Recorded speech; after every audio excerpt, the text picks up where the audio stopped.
నిజమైన ఆశ్చర్యకర నిజం. నిద్రలోనే కొత్త భాష నేర్చుకున్న మనిషి 2013లో ఒక సాధారణ వ్యక్తికి చిన్న ప్రమాదం జరిగింది. అతనికి ఎలాంటి తీవ్రమైన గాయం కనిపించలేదు. కాని ప్రమాదం తరువాత అతని జీవితం పూర్తిగా మారిపోయింది. అతను ఆసుపత్రిలో మేల్కొన్నాడు. అందరూ ఆశ్చర్యపోయారు. ఎందుకంటే అతను మాట్లాడుతున్న భాష మారిపోయింది. అతను మాతృభాషను మాట్లాడలేకపోయాడు. కాని ఒక కొత్త భాషను స్పష్టంగా మాట్లాడుతున్నాడు. అతను ఆ భాషను ఎప్పుడూ నేర్చుకోలేదు. డాక్టర్లు షాక్ అయ్యారు.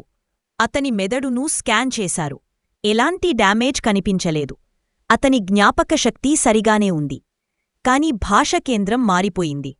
ఈ పరిస్థితిని ఫారెన్ యాక్సెంట్ సిండ్రోమ్ అంటారు. ఇది చాలా అరుదైన వ్యాధి. ప్రపంచంలో 100 మంది కంటే తక్కువ మందికి మాత్రమే ఇది నమోదైంది. మెదడులోని కొన్ని నరాలను ప్రభావితం చేసింది.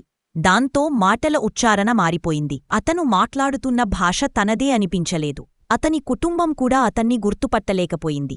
అతని స్వరం వేరే వ్యక్తిలా మారిపోయింది. ప్రజలు అతన్ని నటులు అనుకున్నారు. కాని ఇది నటన కాదు. ఇది నిజమైన మెదడు మార్పు. అతను రోజూ అద్దంలో తనను తాను చూస్తూ ఆశ్చర్యపోయేవాడు. నేను ఎవరు అని తనకు తానే అడిగేవాడు. కొన్ని నెలల తరువాత మెల్లగా మార్పు వచ్చింది. అతని పాత మాటల శైలి కొంతవరకు తిరిగి వచ్చింది. కాని పూర్తిగా కాదు. అతను 2 భాషల మిశ్రమంలా మాట్లాడేవాడు. శాస్త్రవేత్తలు ఇవ్వటికీ దీనిపై పరిశోధన చేస్తున్నారు. మెదడు ఎంత శక్తివంతమో ఇది చూపిస్తుంది. ఒక చిన్న దెబ్బ జీవితాన్ని మార్చగలదు. మాటలను నియంత్రిస్తున్నామనుకుంటాం. కాని వాస్తవానికి మెదడే నిర్ణయిస్తుంది. భాష కూడా మెదడు ఆటే.